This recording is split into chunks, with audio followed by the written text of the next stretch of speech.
ไม่ซุ้มค่ะสวัสดีค่ะในคลิปนี้นะคะโมจะมาอวดอากาศหนาวในรัชฉานนะคะในวิดีโอในเตมาลาดแหน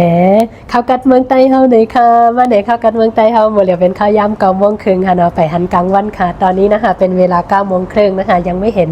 ตะวันเลยนะคะทุกท่านวันนี้เสียงก็จะแปลกๆหน่อยเพราะว่าไม่สบายหลังจาก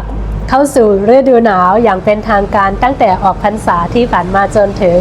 ตอนนี้ก็เป็นวันที่ 24 พฤศจิกายนนะคะยังไม่ชินกับอากาศหนาวเลยนะคะทุกท่านทำไมถึงยังไม่ชินเพราะว่าเข้าสู่ฤดูหนาวแล้วก็ไม่สบายเป็นหวัดกันทั้งบ้านจนถึงตอนนี้นะคะเวลาตากแดดหรืออะไรก็จะเป็นหวัดอะไรแบบนี้อีกทั้งบ้านเลยเหมือนเดิมเพราะฉะนั้นช่วงนี้ก็ไม่สบายปล่อยมากฤดูหนาวก็จะเป็นแบบนี้เพราะบางทีก็หนาว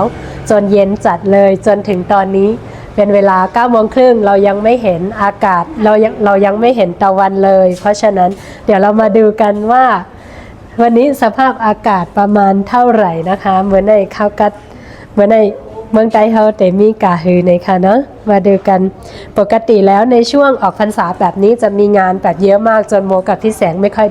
อยได้อยู่เลยแล้วก็วิดีโอก็ไม่ค่อยได้ถ่ายแต่ช่วงนี้คือว่างจัดทุกท่านว่างมากจะมีคนไม่ค่อยจัดงานกันงานส่วนมากที่หลังจากออกพรรษาแล้วคือจะเป็นงานแต่งงานบุญงานนู่นงานนี่อะไรแบบเยอะแยะเลยแต่ว่าปีนี้หลังบ้านเมืองไม่สงบทำให้ไม่ค่อยมีงานอะไรต่างๆนานาค่ะวันนี้ไปงานแต่งมาโอเคตอนนี้เรามาดูสภาพอากาศกันนะคะเป็นเวลา9:37นะคะแล้วก็17เซลเซียสนี่17องศาตอนนี้เป็นเวลา9:37นะคะแล้วก็17องศานะคะยังไม่เห็นตะวันเลยเย้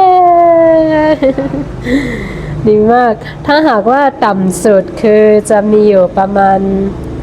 16 15 14 12อากาศที่หนาวสุดในรัชฉานนะตอนนี้คือจะเป็น12องศาพอ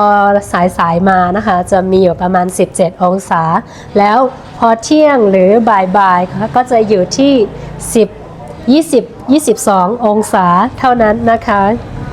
ปีนี้ถือว่ายังไม่หนาวมากถ้าเป็นทุกปีคือหนาวจริงๆอากาศเย็นแบบทำอะไรไม่ถูกเลยช่วงนี้ ไม่สบายปล่อยมากแล้วในประเทศไทยล่ะคะอากาศเป็นยังไงบ้างคะทุกท่านเข้าสู่ฤดูหนาวกันหรือยังแต่ว่าตอนที่โมอยู่ในกรุงเทพนะคะไม่เคยมีฤดูหนาวเลยจะมีก็หนาวประมาณอาทิตย์หนึ่งหนาวแบบ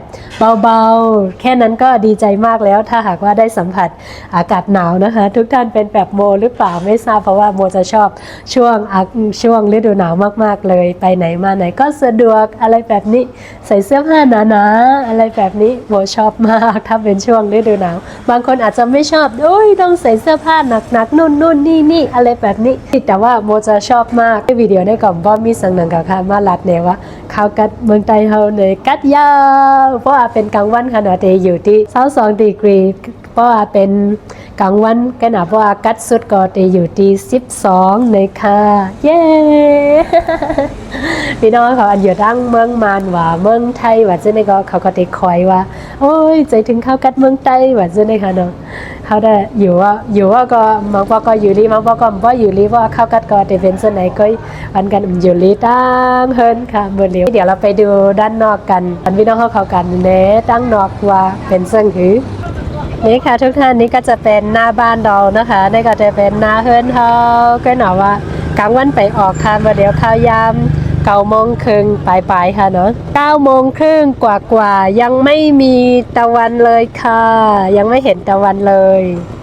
ที่นี่ไม่มีไฟฟ้าใช้กว่า5 เดือนแล้วนะคะ5 เดือนกว่าแล้วที่เราไม่มีไฟฟ้าใช้แต่ที่นี่เขาจะรับชาร์จแบตมือถือตามถนนข้างถนนแบบนี้เลยนะคะใครที่ไม่มีไฟฟ้าหรือไม่มีโซล่าเขาก็จะมารับชาร์จแบตตรงนี้ก็จะคิดเป็นวันละถ้าเป็นมือถือคือวันละประมาณ1,000 จัด โมไม่แน่ใจว่าตกอยู่ที่ประมาณเท่าไหร่เดี๋ยวโมเขียนไว้ด้านล่างนี้แล้วกันนะคะถ้าเป็น power bank นะคะก็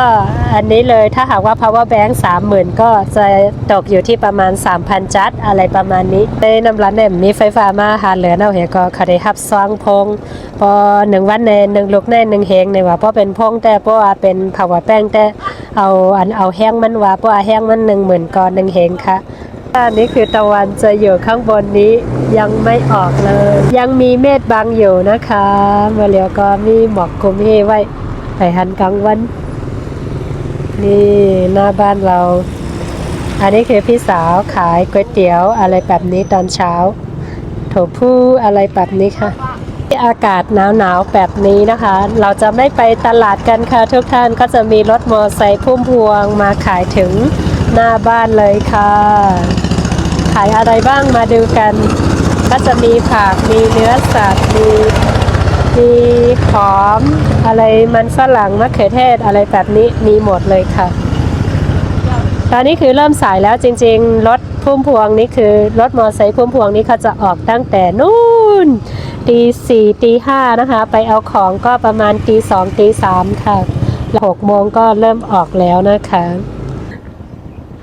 นี่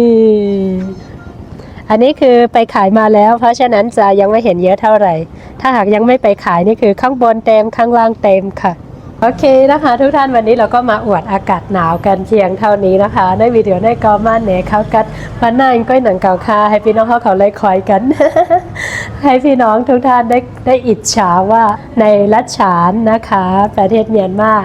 ได้สัมผัสอากาศหนาวเย็นตั้งแต่ออกพรรษามาแล้วนะคะอากาศในช่วงฤดูหนาวนี้คือจะมีทั้งหมดประมาณ4 เดือนเราจะได้อยู่กับอากาศหนาวนี้ประมาณ4 เดือนนะคะตั้งแต่ออกพรรษาจนถึงเดือนมีนาคมเลยนะคะทุกท่านโอเคค่ะในคลิปนี้นะคะมาอวดอากาศหนาวกันเพียงเท่านี้ค่ะในวิดีโอในกอมาเนเขากันในก้อยหนังเก่าค่ะขอบคุณทุกท่านที่เป็นกำลังใจมาโดยตลอดค่ะยินจอมพี่น้องเขาที่ปันแห้งมาตัดเสกค่ะไปส่งค่ะสวัสดีค่ะบ๊ายบายค่ะสนใจไหม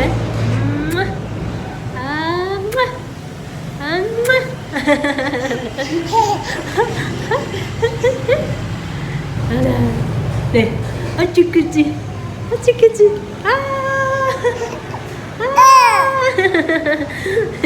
바이바이, 바이바이.